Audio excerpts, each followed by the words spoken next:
Bonjour et bienvenue dans cette nouvelle vidéo. Nous allons voir aujourd'hui comment on peut identifier une espèce chimique grâce à ses caractéristiques physiques. Prenons ce solide blanc sous forme de poudre. Nous supposons ici que cet échantillon est composé d'une seule espèce chimique, donc que nous avons affaire à un corps pur. Cela peut être plein de choses, du sucre, du plâtre, un médicament. Imaginez qu'en fait vous ayez le choix entre deux espèces chimiques, de l'ibuprofène ou de la caféine. Intéressons-nous donc à ces deux espèces chimiques, voici l'ibuprofène et voici la caféine. Si on les observe comme ça avec nos yeux, on constate que ce sont deux solides blancs sous forme de poudre. Alors pour l'instant, impossible de dire si notre échantillon est de l'ibuprofène ou de la caféine. Alors comment faire? Regardons dans un premier temps dans la littérature qui va nous fournir des données relatives à ces deux espèces chimiques. Nous avons ici des formules chimiques.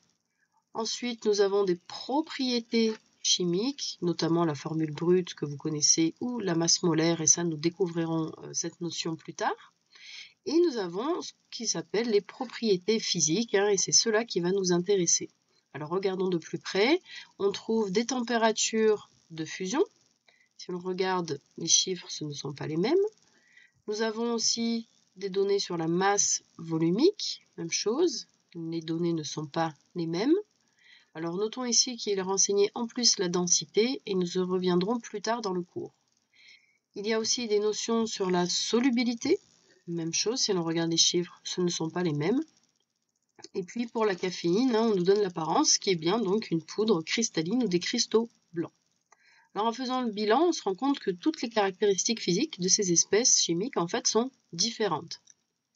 Si on généralise, pour chaque espèce chimique, on va pouvoir définir des températures de changement d'état, une masse volumique ou une densité, une solubilité et encore d'autres caractéristiques physiques que nous ne verrons pas cette année. Et ces caractéristiques physiques sont différentes pour chaque espèce chimique. Toutes ces données sont finalement comme une carte d'identité pour chaque espèce chimique qui va permettre de la reconnaître. On retiendra donc qu'une espèce chimique a des caractéristiques physiques qui lui sont propres. Dans cette vidéo, nous allons nous intéresser aux températures de changement d'état et à la masse volumique. Donc, étudions la température de changement d'état. Je vous rappelle qu'il existe trois états de la matière, solide, liquide, gaz. Pour passer de l'un à l'autre, il faut se placer à une température de changement d'état. Par exemple, la température de fusion, c'est la température à laquelle se produit le changement d'état de solide à liquide ou de liquide à solide. La température d'ébullition ou de vaporisation est la température à laquelle se produit le changement d'état de liquide à gaz ou de gaz à liquide.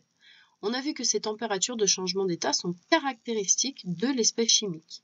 Voyons si on peut identifier mon échantillon grâce aux températures de changement d'état. Alors concrètement, on va tracer une échelle de température et définir les domaines d'état, solide, liquide ou gazeux.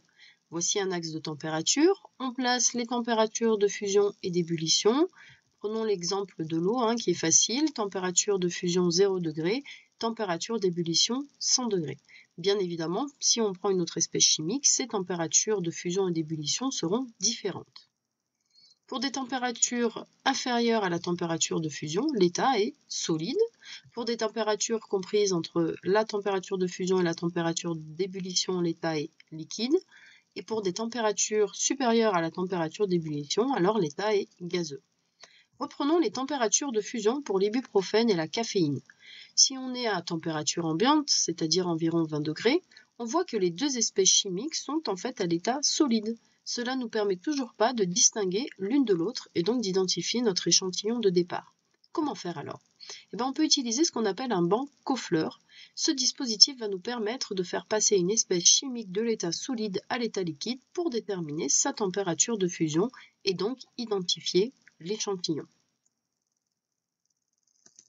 Ce banc Koffler est en fait une plaque chauffante allant de 50 degrés à droite vers 260 degrés à gauche.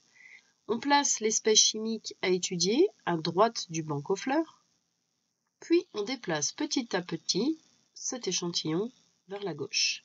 À un moment donné, une goutte de liquide apparaît, c'est l'endroit du point de fusion. On place alors le curseur sur cette goutte de liquide et on va lire la valeur de température de fusion sur la graduation. Si on mesure par exemple une température de fusion de 75 degrés, c'est que notre échantillon est de l'ibuprofène. L'autre grandeur caractéristique que nous voulions étudier dans cette vidéo est la masse volumique. Vous l'avez déjà vu, la masse volumique de symbole ρ est égale au quotient de la masse petit m sur le volume grand V. Pour déterminer expérimentalement cette masse volumique, on mesure à l'aide d'une balance la masse d'un échantillon de l'espèce chimique considérée, puis son volume à l'aide par exemple d'une éprouvette graduée. Regardons cette animation pour mieux nous rendre compte de la manipulation. Donc on prend une balance, une éprouvette graduée, on place l'éprouvette graduée sur la balance et on fait la tare pour ne pas prendre en compte la masse de l'éprouvette graduée. Ensuite on va remplir un certain volume de mon espèce chimique dans l'éprouvette graduée, prenons par exemple 50 ml. Puis on va remettre l'éprouvette graduée sur la balance et ainsi on mesure la masse de 50 ml de mon espèce chimique. Une fois que l'on a la masse et le volume, la masse volumique est égale à m sur V. Alors intéressons-nous maintenant aux unités. Avec l'expérience par exemple que l'on vient de voir, la masse a été mesurée en grammes, le volume en millilitres et donc la masse volumique sera en grammes par millilitre. Mais attention, il existe plein d'autres unités pour la masse volumique et donc il faut faire attention aux unités à la fois de la masse et du volume. Rappelons que l'unité officielle de la masse volumique est le kilogramme par mètre cube, mais en chimie, on préférera travailler en grammes par centimètre cube ou grammes par millilitre. Si on prend l'exemple typique de l'eau, 1 millilitre d'eau pèse 1 gramme, donc la masse volumique de l'eau sera de 1 gramme par millilitre. Faisons le bilan de ce que nous avons appris dans cette vidéo. Chaque espèce chimique peut être identifiée grâce à la détermination de ses grandeurs physiques.